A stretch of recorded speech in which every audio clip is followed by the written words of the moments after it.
Well, it's Friday. It's a little later than I usually get started here, but last night I come in here and I went ahead and pulled the power steering pump wire off. Just to get ready to start pulling this rack and pinion. And today I'm going to take this rack and pinion apart and actually take the shaft out of it, and I'll show y'all that process here in just a few, and I'll show how I'm going to go about locking the steering out. It's going to be kind of a hard day to, run our chop saw or anything outside, and I really don't like running that thing inside. So as you can see, it's a good nasty wet day. Fortunately, it's not as cold as they said it's going to be, but wet weather definitely kind of impedes progress as far as cutting stuff there. So we're going to do what we can inside here, and we'll work on this. So follow along and we'll see what we can get into today.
Little change of scenery. I had to come over here to the shop and had got to pick up some paint and a couple of wheels.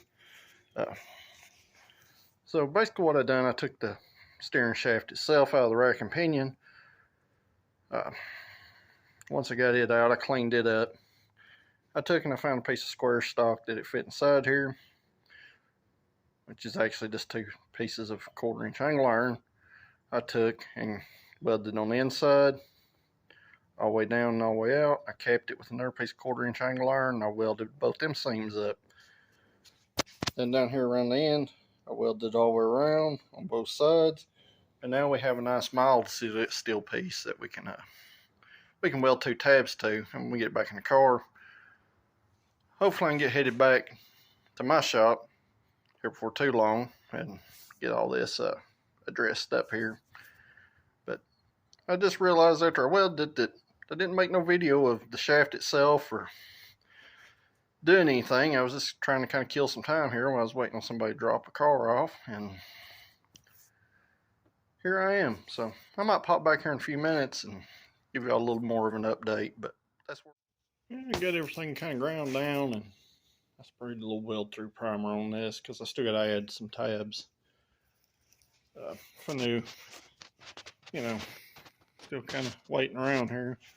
If I knew it was going to take this long, I would have went ahead and measured out for the tabs and stuff, but our bar is pretty much complete here. And this wheel, I'm going to tab this in. It's going to bolt up just like the rack and pinion did. Basically. Good solid structure. It's not going to move. and we'll reuse the outer tie rod ends, the inners and outers for now. Like I said before, I am going to replace that with new stuff, but this will at least get us to where we can final shorten the tie rods and then get it all mocked up in the car. And this is probably the last big thing of the metal work as far as mock-up stuff goes. So can't go nowhere but forward from here. I'll pop back when I get back to my shop where the car's at, and I'll show you how we're going to attach this. Alright, now we're back to this.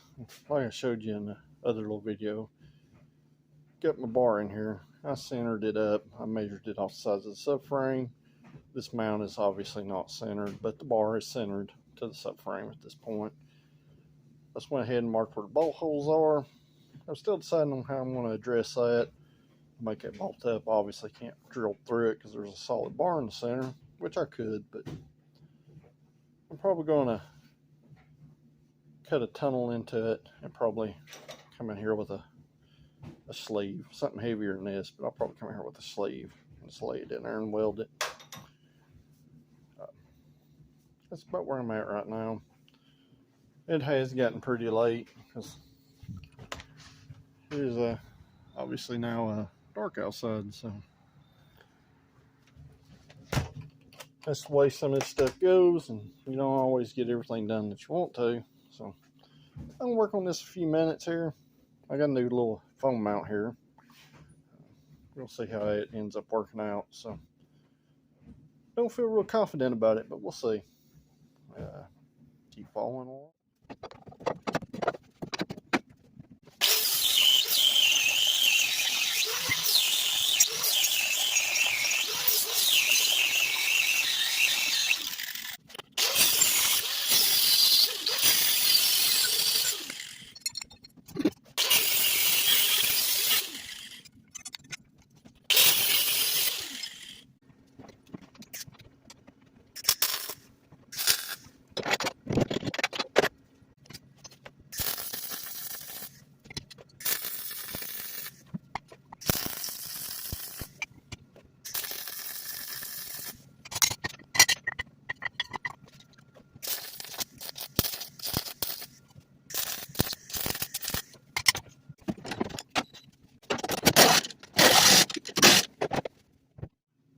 So basically what I done, I just come in here and I just ground a slot in the shaft where it's solid in there, where bolts would fit through. This is actually sitting flat on the subframe in the bottom. Took a piece of that scrap from yesterday that I had left over, and I split it in half and made a little tunnel here. You're probably like, well, that tunnel's wide and it's going to move this way. You're right, it is wide. But I also cut this down to like a quarter of the height. And then I V-shaped it in at the top up here. The groove I cut out for the bolt don't allow for no side-to-side play here. So the bolt actually centers it. This is just covering so we don't bend the subframe past its point of flexibility here. Because basically all this is just a stop. Keep this from crushing too far. It don't move side to side. It's very solid. Like I said, that's your solid sector shaft right there out of your rack.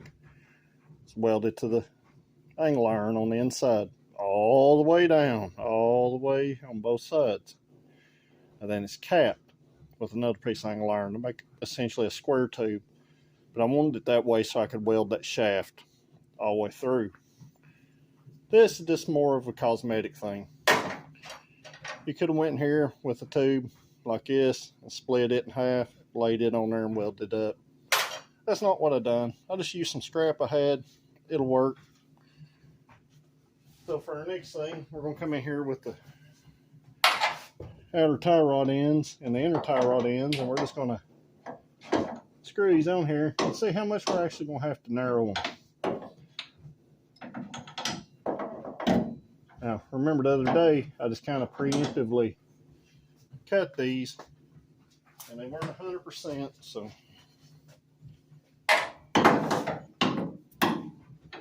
The inners on this are still good, but the outers are shot, so I'm going to have to get some outer tie rod ends. But as you can see, I'm going to have to narrow it about another inch on this side and about the same over here. So from here, I'm going to go ahead and cut these inner tie rods. I'm going to do a little fast forward video from there. I'm going to cut the little inner tie rods here down since they're good. Obviously, you want to watch your heat in the joint right here because you will melt the plastic out of it. But essentially, this is how I decided I was going to lock the rack and pinion out. I am going to have to use a power steering pump on this, and I'll go into what I'm going to do to modify it so I can just basically loop it, keep it lubricated. But follow along from here, and we'll go on and we'll narrow these inner tie rods. And I just went in here. I went ahead and screwed the tie rod in as far as it would go, just to kind of see where I was at. I am towed a little out in the front of the wheel up here. Looks like I cut this side at least perfect the other day. I'll take it off and weld it up, get it put back on.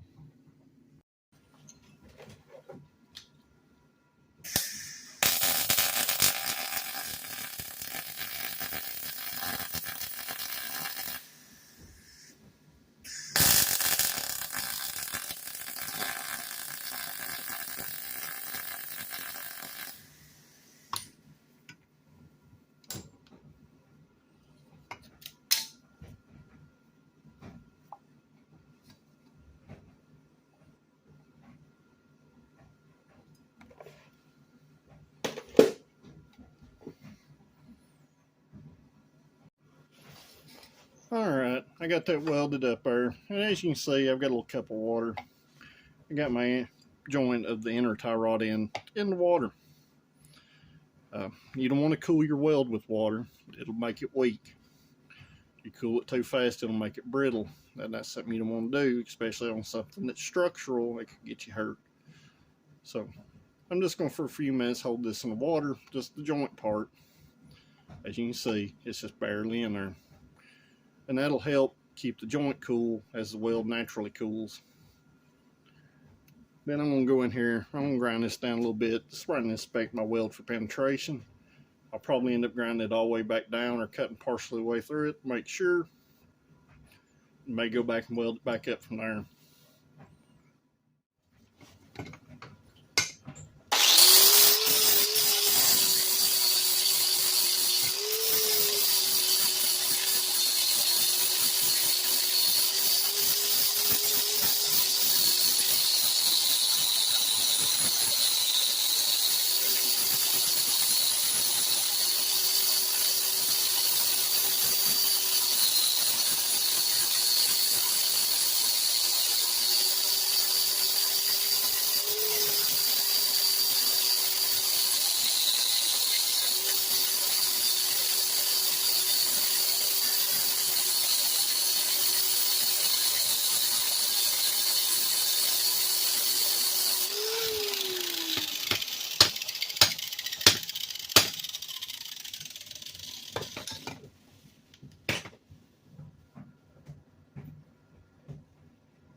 Alright, I got that inner tie rod in on the passenger side right here.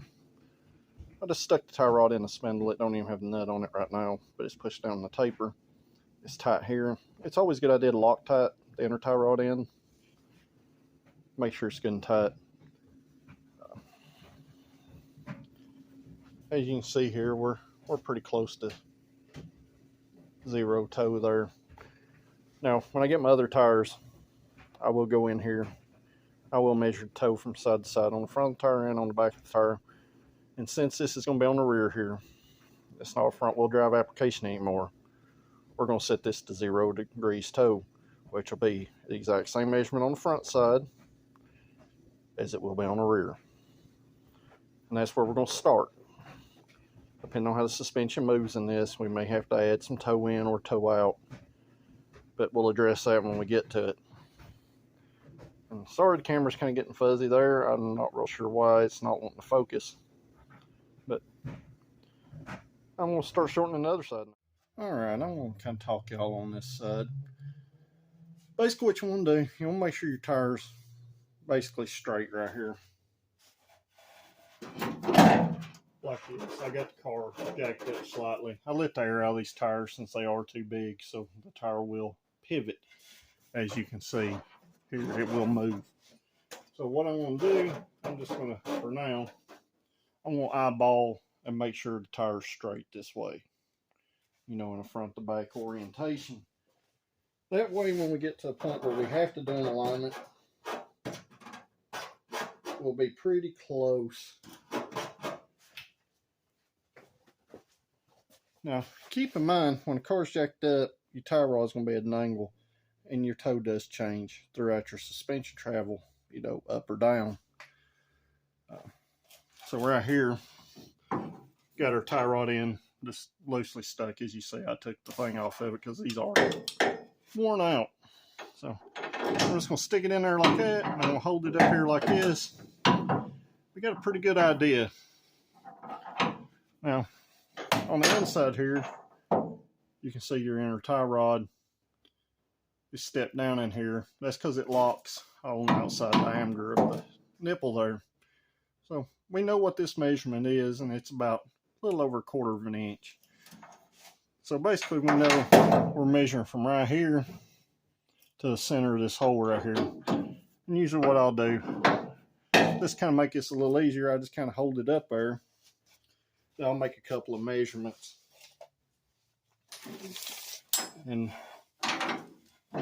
since we know where our center of our tie rod's at, we come up here in the straightest line we can. We're about 11.5 inches, and that's exactly what we had on the other side, which was 11.5 inches.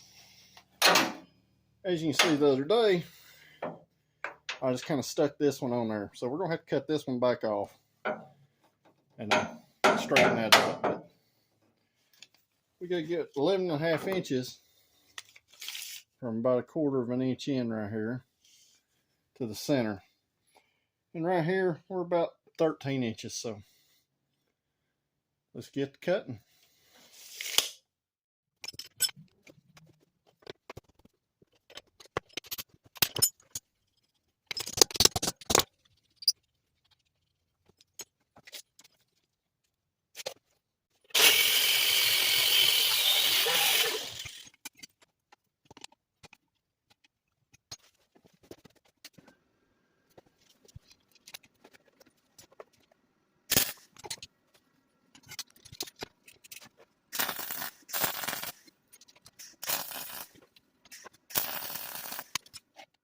Alright, well, I basically got that done there. You don't always want to grind all your weld all the way down. When you do that, it does make it weaker. I sprayed a little black paint on this. I'm going to let it dry just for a minute. I'm going to screw it on there and see how close I am. By measurements, we're about dead on. But sometimes measurements aren't what's actually there. But we do have some adjustment. I don't know if y'all seen, I did screw this out over here. About 1/4 of an inch from bottom all the way out. That does give us some more inward adjustment as well as plenty of outward. So hold along there and we'll jump back in here and I will show y'all how to install this over here. And before I jump to a fast forward video, like I said before, if you're finally installing these, put your little red Loctite on here. The factory actually pins these on. I've always just red Loctited them, and I probably will pin these back also. But what you want to do, as always, it would be easier to take the wheel off of it, but you just kind of got to get it started here. Which is a little more difficult working around the camera, but we'll get here in just a second.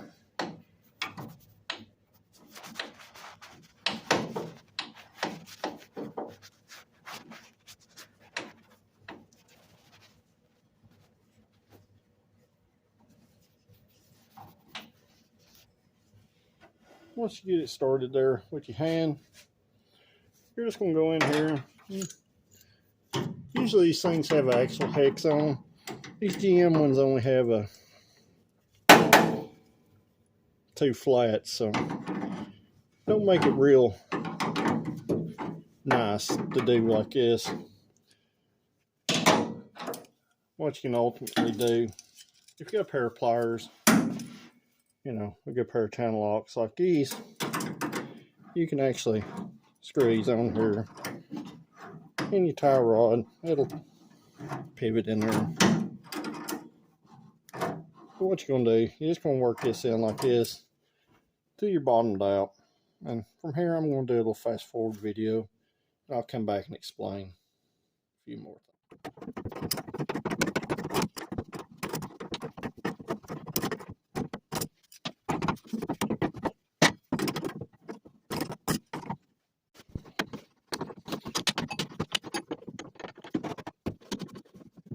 All right. Well, at this point, you're probably screaming, saying, "Oh, you're marring that up." Yeah, it marred it up. It don't matter. What does matter is it's tight. I can go back in here later and clean that up a little bit. Like I said before, I'm putting outer tie rod ends on it. I might just go ahead and order some new inners and shorten them and put in there. So I'll clean that up later when I pull this bar out and paint it, and when I put the outer tie rod ends on it. But for now, this is a mock-up. And as you can see, we're mocked up. You can look down from the top of this tire. We're about 0 toe. We're pretty close. We're just eyeballed for now. We got plenty of adjustment on both sides, both in and out.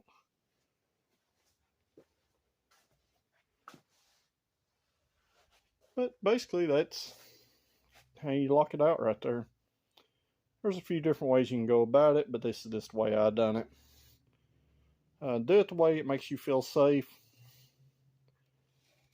I did put this bar in lower than the factory rack by about 2 inches by doing it this way.